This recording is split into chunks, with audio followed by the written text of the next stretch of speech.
어둠이 지속되면 사람들의 마음 안에 빛이 있었으면 좋겠다라고 하는 그런 마음이 생기죠.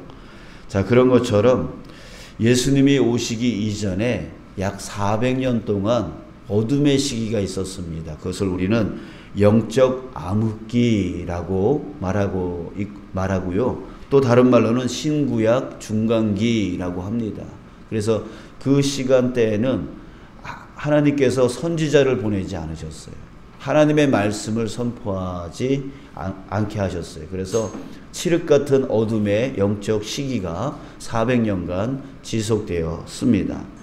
자, 그때에 이 유다와 그런 암흑기 때에 그 유다와 또 갈릴리 사람들은 열망하기 시작했습니다.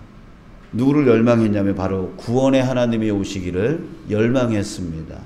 그러니까 유대인들은 하나님께서 이루실 새로운 나라, 또 메시아의 도래에 관한 많은 관심을 갖게 되었습니다.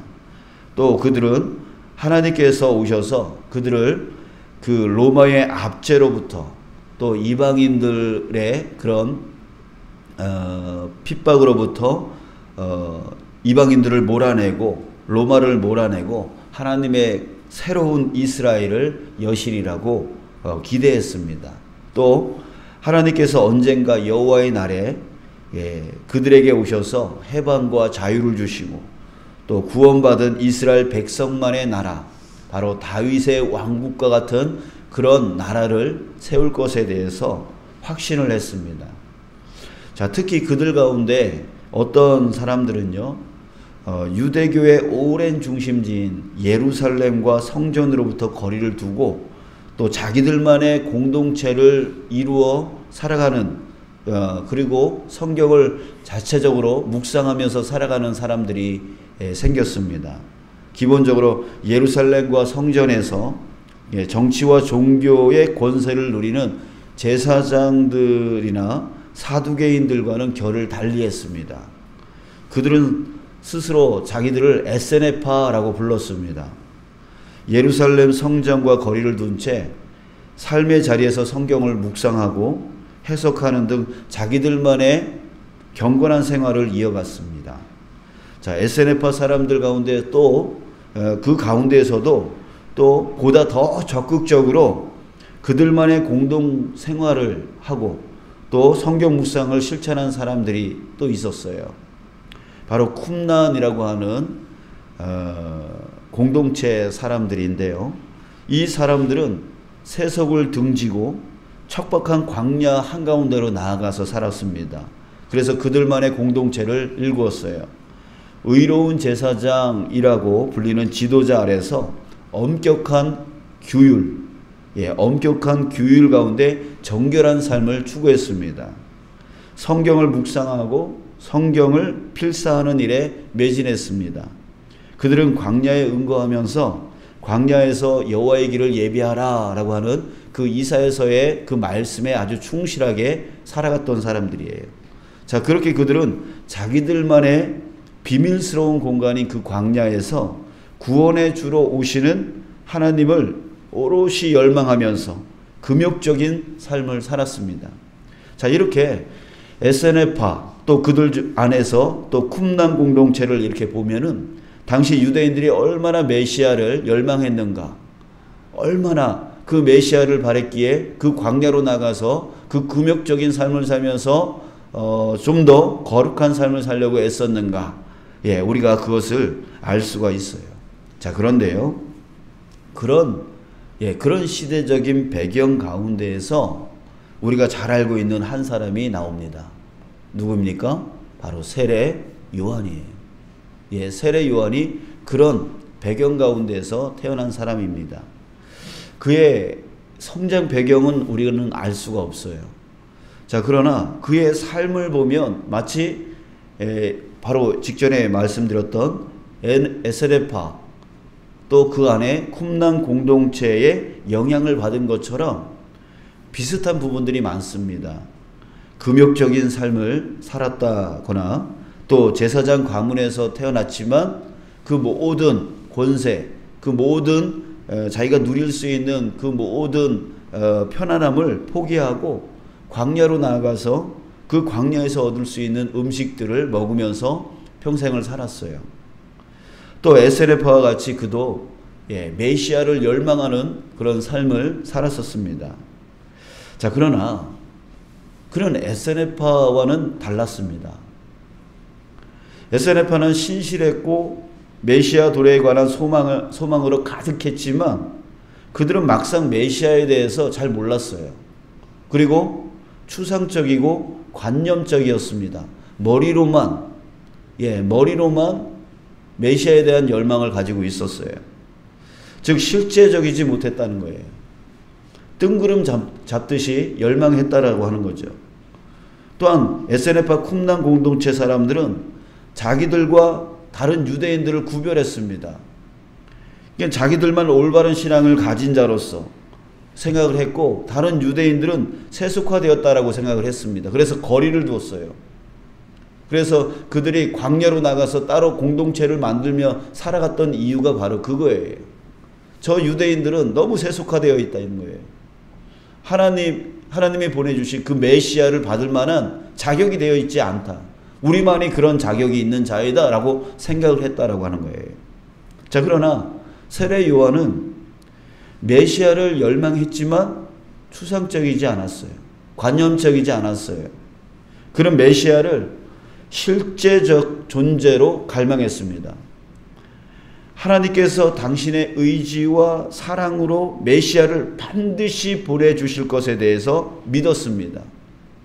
그런 메시아가 구체적인 실제로 그와 사람들과 또한 세상에 반드시 모습을 드러내리라, 반드시 오시리라 라고 하는 것을 확신했어요.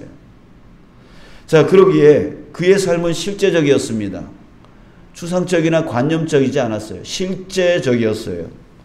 그런 금욕적인 삶을 살면서도 세상과 담을 쌓고 살지를 않았습니다. 요단강 근처에 자리를 잡고요, 세상 사람들에게 반드시 오실 메시아를 준비하라고 외쳤습니다. 그들에게 세례를 베풀었고 또 회개를 선포하면서 준비하도록 도왔습니다. 그의 이러한 삶을 보면은요, 우리가 그가 얼마나 메시아를 열망했는지를 알 수 있고 또 실제 오실 것에 대해서 얼마나 확신했는지를 우리가 알 수가 있어요.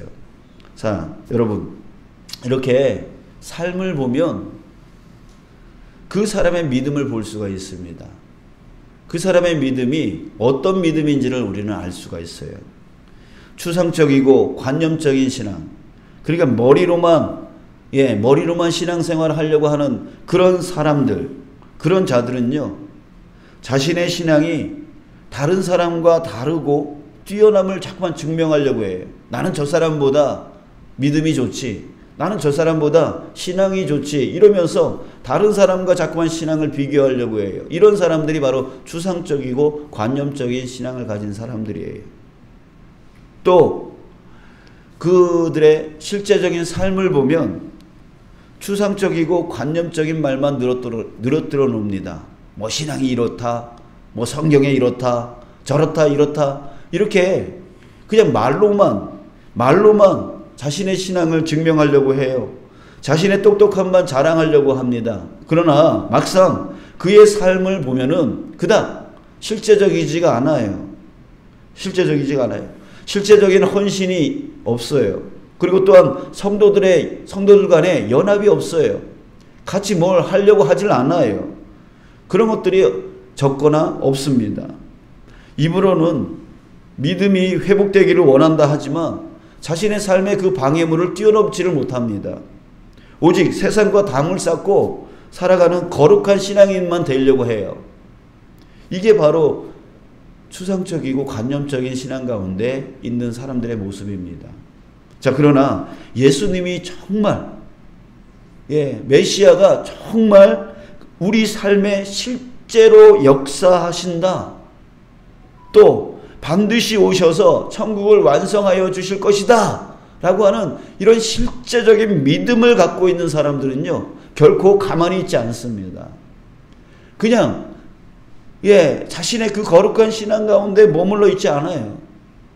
결코 말로만 신앙생활하지 않습니다.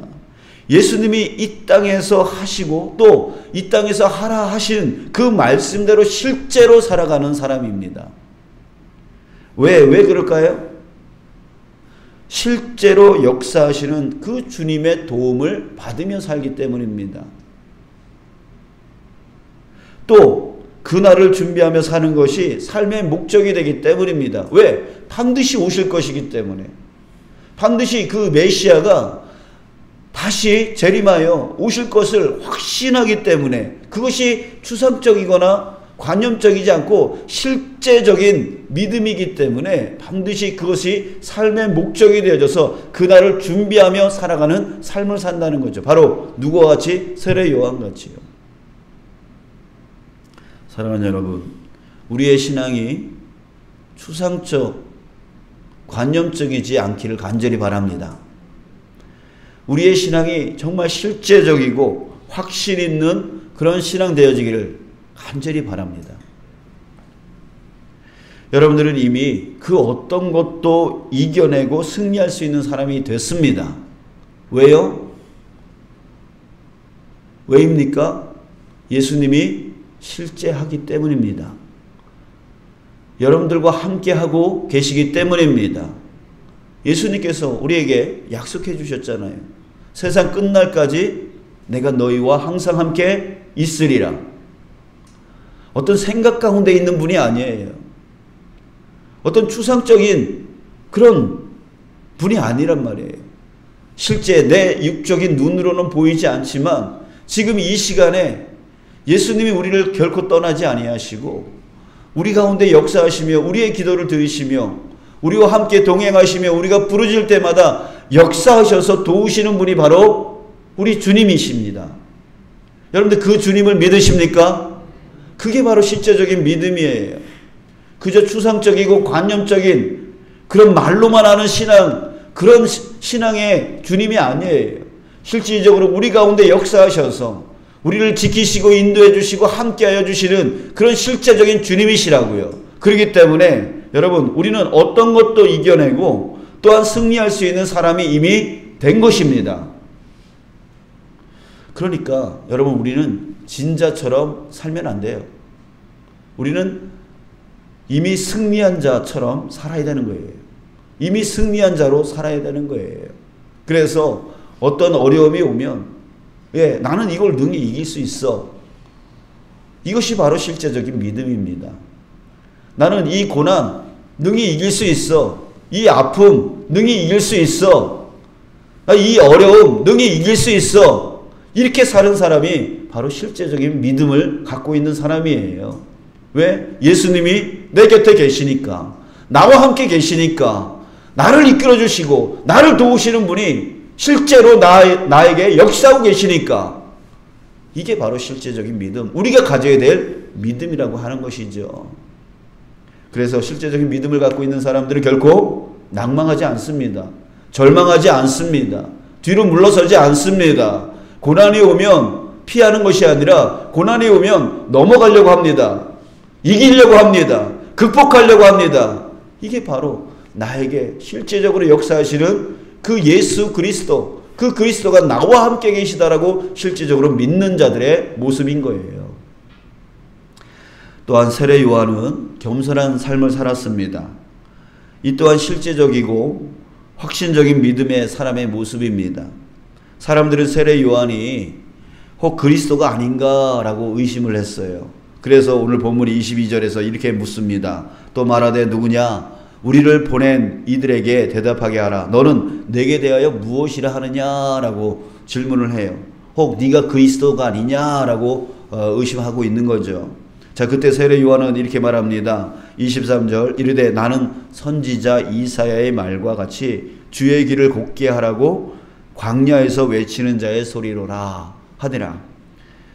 자기는 광야에서 외치는 자의 소리다라고 말을 해요. 너희들이 생각하는 그리스도가 아니야.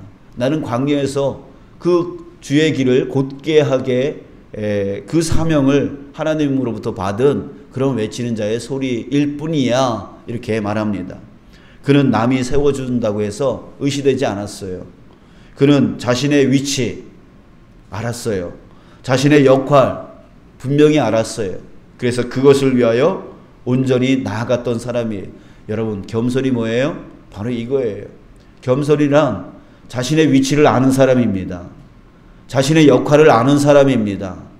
그것을 하나님이 내게 주셨다라고 하는 것을 믿고 끝까지 그것을 위하여 감당해 나가는 사람입니다. 갈릴리의 어부였던 요한, 우리가 알고 있는 사도 요한입니다. 요한은 예수님의 제자가 되기 이전에 그 이전에 세례 요한의 제자였었습니다. 그러니까 요한은 세례 요한을 통해서요, 바로 이것을 배웠어요. 메시아를 열망하는 것을 배웠어요. 어떻게 열망해야 되는지 배웠어요. 그리고 세례 요한으로부터 이 겸손을 배웠어요. 예, 그걸 배운 사람이 바로 사도 요한이었습니다. 그가 이후에 예수님의 제자가 되었을 때에 예수님의 제자들은 그 11명, 그러니까 사도 요한을 제외한 11명은요, 다 목숨을 잃었어요. 예, 순교를 했습니다. 자, 하지만 유일하게 자연사, 그러니까 늙어서 죽은 사람은 바로 이 사도 요한밖에 없습니다. 그러니까 그가 아무 일도 하지 않고 조용히 살았기 때문에 그가 순교하지 않았던 것이 아니에요. 그런 마지막 말년에 이 정치적인 이유로 인해서 반모섬이라고 하는 곳에 유배를 당합니다. 원래는 죽이려고 했어요. 세례 요한도 죽이려고 했는데 이 죽이면은 오히려 더 믿는 사람들이 더 일어날까봐 이 사람을 죽이면 안 되고 단 그 반모섬이라고 하는 외딴 섬에다가 유배시키자라고 하는 정치적인 이유 때문에 이 사람은 순교되지 않았던 사람이에요. 자, 그런데 그가 마지막 그 말년에 그는 가만히 있지 않았습니다. 자기가 배웠던 그 세례 요한으로부터 배웠던 그 메시아에 대한 열망, 그리고 또한 자신의 위치, 자신의 역할에 대한 그런 실제적인 그런 믿음과 그런 삶, 그 삶이 그 말년에 그로 하여금 가만히 있지 못하게 만들었어요. 그래서 그곳에서 그는 마지막 성경인 요한계시록을 기록합니다. 여러분, 이것이 바로 하나님의 뜻이었던 것이죠. 그 요한계시록을 하나님께서 우리에게 주시기 위해서 바로 사도 요한을 순교당하지 않게 하고 반모섬이라고 하는 그 외딴 섬에서 말년을 보낼 수 있게 하시면서 그에게 계시를 주셨던 거예요. 여러분, 우리는 하나님 뜻 안에, 실질적인 하나님의 뜻 안에 있음을 믿습니다. 아멘. 사도 요한에게만 그렇게 되어진 것이 아니라 바로 저와 여러분들에게도 바로 그런 것이죠. 마지막 날까지 그렇게 메시아를 진심으로 열망하고 또 그 다시 오실 그 예수님에 대하여 나는 무엇을 해야 되는가 라고 하는 것을 그 말년까지 결코 그 사명을 잃지 않았던 그 모습이 바로 저와 여러분들에게 있어야 될 줄 믿습니다. 지난 수요일에 우리 찬홍 형제가 대학교 졸업을 했습니다. 그 졸업식 때문에 그 부모님과 함께 여기 강릉에 왔어요. 그래서 함께 식사를 했는데요. 식사 후에 차를 마시면서 우리 찬홍 형제의 그 아버지 목사님이십니다. 그 목사님께서 이런 말씀을 하셨어요. 그러니까 요즘에 요양원의 원목 사역을 하신다고 합니다. 그런데 연로하신 그 노인분들의 그 마지막 길이 너무 허무하게 끝나는 것을 보면서 어떤 분들은 치매로 전혀 기억하지 못한 삶을 살시다가 그렇게 돌아가시고, 또 어떤 분들은 몸도 가누지 못하고 그저 그냥 침대에 누워서 살다가 그냥 이렇게 떠나시는 그런 모습들을 보면서 자신은 그 마지막 목숨이 끝나는 날까지 하나님이 주신 사명 끝까지 감당하며 편하게 살려고 하지 않고 끝까지 주님 주신 사명 감당하며 살겠다라고 하는 그런 마음을 가지게 되었다, 이렇게 고백하시더라고요. 사랑하는 여러분, 우리의 마음 가운데 혹시 어떻게 하면 편하게 살 수 있을까? 예, 그런 마음 가운데 있는 분들 계십니까? 여러분들, 우리 세례 요한처럼, 또한 사도 요한처럼, 또한 우리 찬홍 아버님처럼 우리도 마지막 날까지 주님 내게 주신 사명이 뭘까? 우리 그런 실제적인 믿음 가운데 살아가는 저와 여러분들 되어지길 주님의 이름으로 축복합니다. 그리고 반드시 실제적으로 반드시 다시 오실 그 주님, 내가 오늘 당장 어떤 사고로, 어떤 질병으로, 어떤 상황, 환경 때문에 이 목숨이 다 하더라도 그 날 주님의 사명을 감당하며 살아가는 그 믿음이 추상적이거나 관념적이지 아니하고 실제적인 믿음으로 그 마지막 생명을 다하는 우리가 되어지기를 간절히 소망하는 것입니다. 여러분, 오늘 이 시간에 우리 그것을 결단하며 나아가는 시간 되어졌으면 좋겠어요. 주님께 생명 다하는 날까지 주님 내게 맡겨주신 일 감당하며 살게 해달라고 우리 그렇게 기도하는 오늘의 이 시간이 되어졌으면 좋겠어요. 추상적이거나 관념적인 그런 신앙이 아니라 정말 실질적으로 역사하시는 그 주님을 믿고 내게 다가온 그 어려움을 극복하며 승리하며 살아가는, 또한 실질적으로 주님께서 내게 말씀하시고 하라 하신 것을 능히 감당하며 나가는 자, 그런 자로 살게 해달라고 기도하는 저와 여러분들 오늘 이 시간 우리의 기도가 되어지기를 간절히 소망합니다.